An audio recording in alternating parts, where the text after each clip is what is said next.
And you look at him and you ask, we asked him who are his martial arts influences, who are his favorite fighter, and he answered myself. And that kind of confidence, can carry you a long way in the regional scene. It can take you to, it really does make a big difference when you have that much self-belief in yourself, and you can see it in the way he's carrying himself now. And it'll be interesting to see how that translates to his performance, but typically I feel like that's something that's intangible and is a huge benefit. Certainly, and you know what, Micah is a little bit older. He's not old by any means, but he's not one of these, 19 to 22-year-old amateurs that are early in their career. Because of his training experience and the time off and getting back into it, he brings a different level of mental maturity, I also believe, though, as far as his approach goes. He's a guy who approaches the game like a professional already. You see his trunks. How many of these amateurs are plastered like a NASCAR truck? Yeah, that's absolutely right. This guy does understand the business end as well. And look at his face. He just looks like he is ready to enjoy what he's doing, which is something some guys aren't. They get in here and they got to feel it out. They got to make sure that they're all right. They got to get hit in the face to get going. This guy just looks like he's ready to go. He has that smile like the Joker when he's in there. And it's just something about that calm and collected energy. A happy fighter is a dangerous fighter. We've said it over and over again tonight. I agree.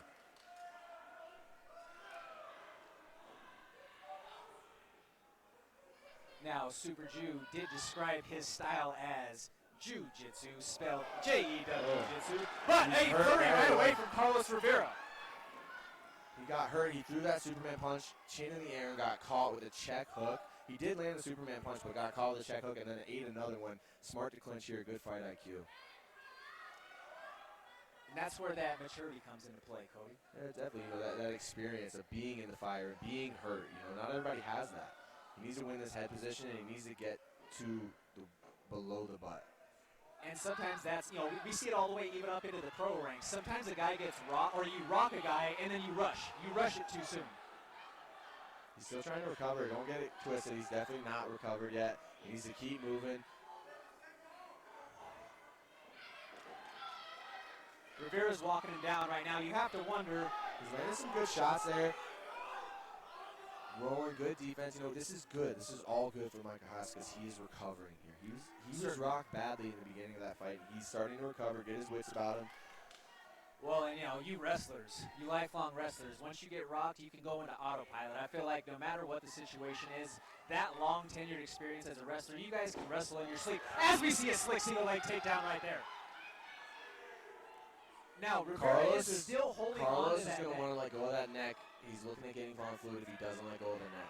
Exactly. The smartest thing that Micah could do right now is drop that right shoulder down, but he has cleared the head.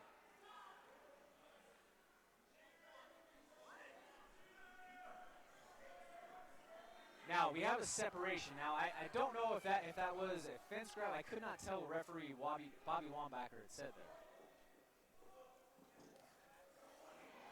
But that definitely works against Micah as he was in the top position on the ground as the superior grappler in this. Yeah, he definitely worked hard for that position. To give up that position just cardio-wise and also the energy exerted. He was definitely exerting a lot of energy to take him down and kind of cover the position, Now, Haas is working for the takedown. He's in the clinch exchange right now. Looking to go for the ankle pick, unsuccessful.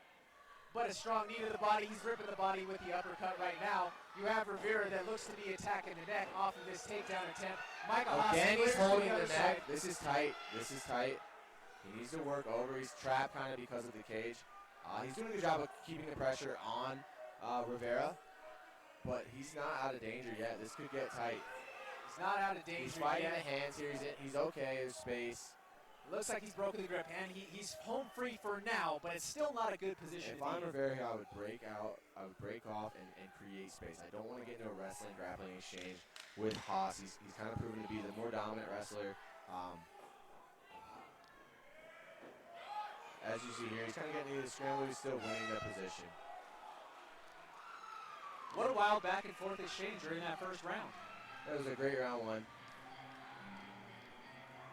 We definitely saw some success on the feet from Carlos Rivera. On the contrary, Michael Haas saw a lot of success when it came to the grappling. Yeah, and he started to find his groove a little bit after that first exchange. He got rocked. He kind of got his wits about him, and then he started landing the better shots. But I think that first exchange definitely took him a little bit to get over. You know, he needs to get to his wrestling and blend that a little bit better. You can't let Rivera pressure him so much. That pressure is hard to deal with when your back's against the cage and you only have one way to go. It makes it very easy for your opponent to hurt you. Certainly. In the corner of each of these guys, we have some long and tenured experience as far as the fight game goes. Coming from Micah Haas's corner, that's Luke Cadillo. You know, he's a UFC veteran, longtime OG of the game, and then you have Gilbert Jamal Smith coming from Victory MMA, Ultimate Fighter, 2 seasons worth of experience there. Yeah, for sure. You know, that just is something that a lot of fighters don't have. They don't have that in their back pocket. That experience of a corner who's been under the brightest of smile lights. from Micah Haas. Oh God, this kid is ready to entertain. He was licking his lips at him right there, Cody. I don't know if you saw when you returned looking. I don't like that Micah keeps closing the distance with that kick to the body, and he's getting into wheelhouse. He goes for that Superman again. That's what got him clipped earlier in the first. He needs to win the head position here. He needs to roll underneath. Rivera doing a good job of keeping that weight forward. Micah's a good wrestler. Works for the underhook. And look at that slick takedown there. Very slick takedown. But right to the neck, Rivera goes. And this could be tight. And he's locking up the guard here. This is dangerous position here for Micah. He taps. Oh, and there's the submission. It's all over.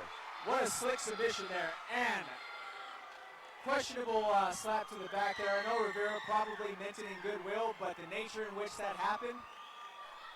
I don't know. I don't know how he meant that.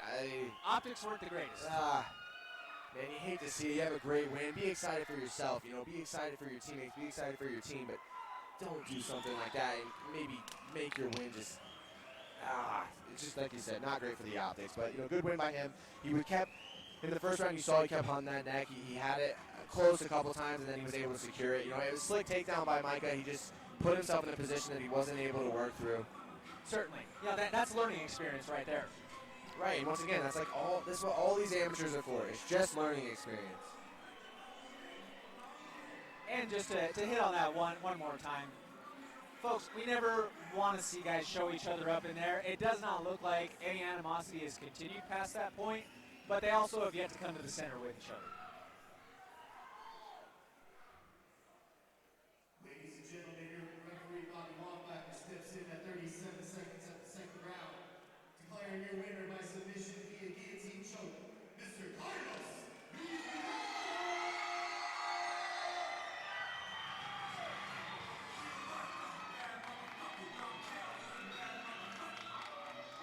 Now, the sad thing is you mentioned taking away from a win, Cody. He missed weight. So that's something that has to be ironed out, and I feel like no matter what level that you're on, if you get the victory after you've missed weight, that's an issue. Yeah, that's an issue that needs to be addressed. You know, you're in your 5th fight. You should be missing weight at this point. You know, you should figure it out by your 5th fight. And I get there's circumstances, things happen. But you just hate to see it, you know, especially when you miss weight in your win, you need to be humble before anything else. You know, you didn't meet the requirement. Your opponent was gracious enough to accept the fight still.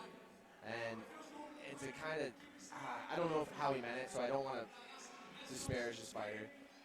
But it's just, like I said, doesn't look good. Just be a little more humble, especially coming off a weight miss, you know? Correct, absolutely. You know, a lot of things are smoothed over if that aspect goes correctly, right? Exactly.